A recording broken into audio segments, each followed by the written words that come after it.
Alors, Erev Tov à tous et toutes. On va commencer par le Tanya. Étude du jour. Alors, 11 Eshvan, 5786, Igeretz à Kodesh, chapitre 26.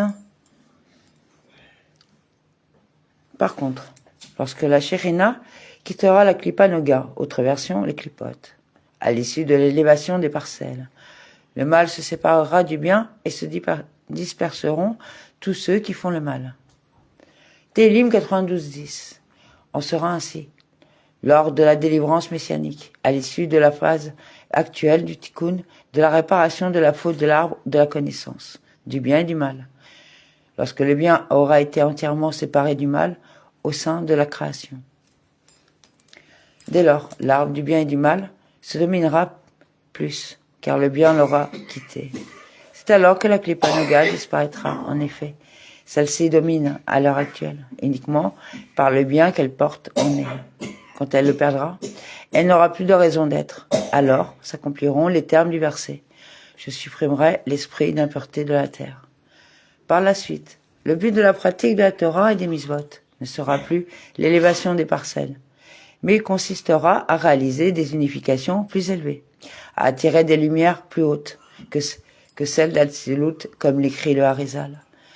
Le mal aura alors disparu de la terre, et les actions des hommes, ici-bas, auront pour effet de réaliser des unifications entre les sphères célestes des différents mondes.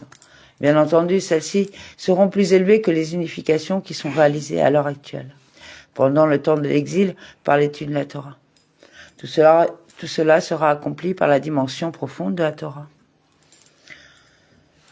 À l'heure actuelle, le service de Dieu a pour effet d'élever la matière du monde.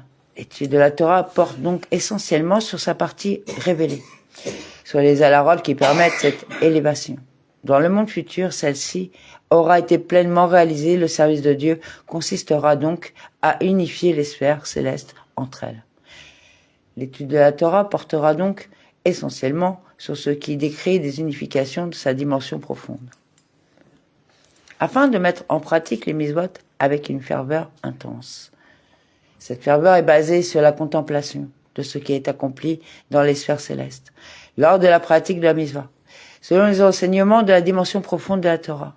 Elle permet de révéler ici-bas les lumières les plus hautes, correspondant à des hautes lumières. En effet, la source des mitzvot est particulièrement élevée, en l'Un Sof, béni soit-il. Précisément, du fait de leur source élevée, les mitzvot pourront, dans le monde futur, recevoir une nouvelle définition et révéler à celui qui les met en pratique et au monde entier des lumières plus hautes que celles qu'elles permettent d'obtenir à l'heure actuelle. Nos sages disent que les mitzvot seront abolis dans le monde futur. Dans le traité Nida 61b, en revanche, le Ran, commentant le traité Kiddushin, chapitre 4, paragraphe 466, dit « Il est évident pour nous que les mitzvot ne seront nullement modifiés entre la période actuelle et celle de Mashiach. » À ce propos, le Béhaïe, à la fin de son commentaire de la paracha Vayeler, explique, nos sages disent que la Torah sera oubliée en Israël. Ce sera le cas après la résurrection des morts, non pas dès la venue du Mashiach, ce qu'à Dieu ne plaise. Après la résurrection, le mauvais penchant disparaîtra, et dès lors, la Torah sera oubliée. On peut penser en effet qu'alors se révélera la Torah telle qu'elle se trouve en l'essence de Dieu. On oubliera donc la Torah de l'époque actuelle, qui est revêtue de l'enveloppe de la Klippa Noga. Ceci peut être rapproché du fait que Rav Zera jeûna pendant 40 jours pour oublier le Talmud Babli, quand il voulait accéder à l'étude du Talmud Yerushalmi. De fait, la différence entre le Babli et Yerushalmi peut être comparée à celle qui existe entre notre Torah et celle qui se trouve en l'essence de Dieu. On peut citer également le fait qu'une âme, quittant ce monde, doit avant d'intégrer le Gan Eden, traverser le Nahar Dinor, le fleuve de feu, qu'il fait oublier ce qu'elle a vu ici-bas. Mais ce sera le cas uniquement après la résurrection des morts. Durant la période messianique, en revanche, avant cette résurrection, elles ne seront pas abolies. C'est aussi pour cela que l'étude de la Torah sera essentiellement consacrée à la dimension profonde des mitzvot et à leur raison cachée. Parce que le service de Dieu dans le monde futur consistera à réaliser des unifications supérieures. Comme on l'a dit, l'étude de la Torah portera alors, avant tout, sur la dimension profonde de la Torah et des mitzvot. Par contre, les aspects révélés. Rabbi J nous a même fait allusion ici aux aspects révélés de la Torah et des mitzvot.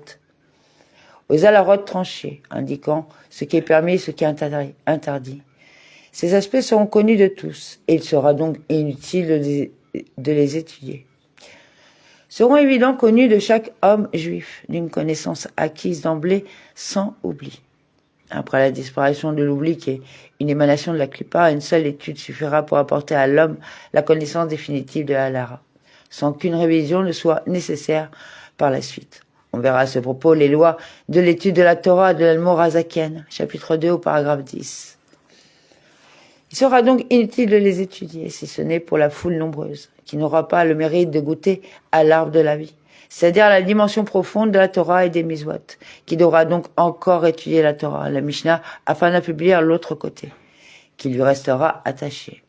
Grâce à l'étude de la Torah, ces mots ne figurent pas dans le manuscrit, de sorte qu'ils ne les dominent pas et ne les conduisent pas à la faute. La foule nombreuse, les nations qui se sont jointes à Israël, sans épouser formellement le judaïsme, n'a pas accès à la connaissance des halarot pendant la période actuelle. Elle ne pourra donc pas les connaître sans oubli dans le monde futur, et elle devra donc continuer à les apprendre comme les Juifs le font durant le temps de l'exil. Ainsi qu'il est écrit, l'homme âgé de 100 ans qui commet la faute sera maudit. Ishaïa 65:20, verset qui permet d'établir qu'il y aura encore des hommes commettant des fautes. L'Admorazaken précise donc qu'après la révélation messianique, ceux-ci ne peuvent pas être des Juifs. Ils appartiendront en fait à la foule nombreuse, qui devra étudier la Halara et pourra faillir à le faire, qui en outre pourra encore être victime de l'oubli.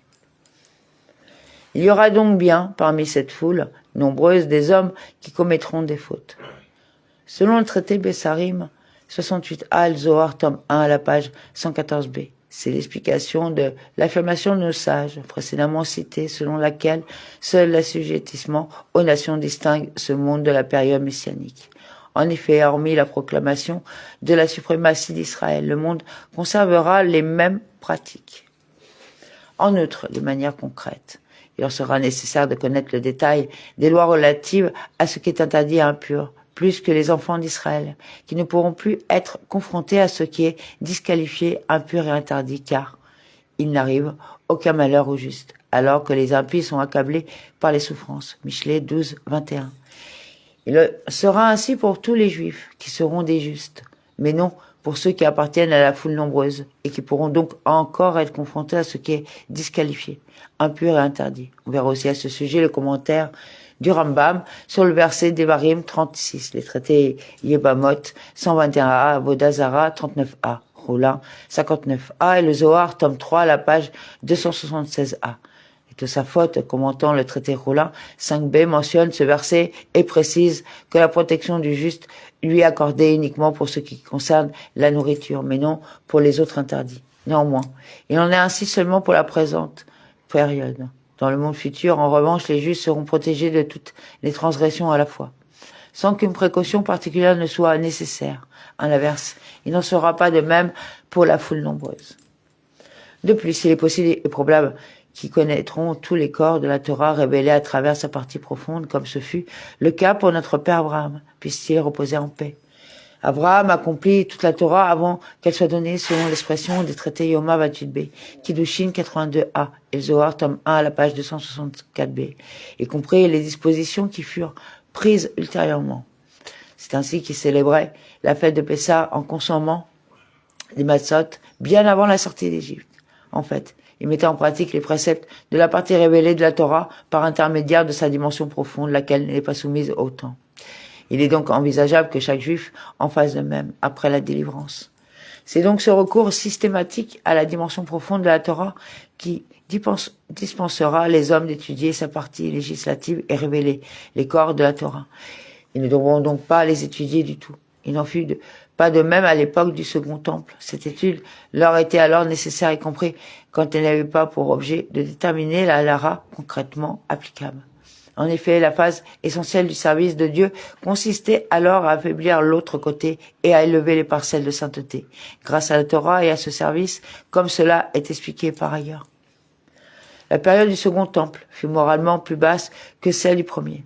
Les chefs de ces générations devaient donc compenser cette chute spirituelle par un engagement accru en l'étude de la Torah et la pratique des mitzvot, dont il n'était donc pas question de se dispenser. On verra à ce propos les traités Yoma 9b et Sota 48b. Après ces propos et cette vérité, Rabbi Genu Zalman adopte cette formule de conclusion de la présente analyse au terme du verset d'Ivrei Ayamim 2:32. Après ces propos et cette vérité, Sanhérib, roi d'Assyrie, vint envahir Yehuda, indiquant le passage à une autre idée sans rapport avec celle qui a été exposée au préalable.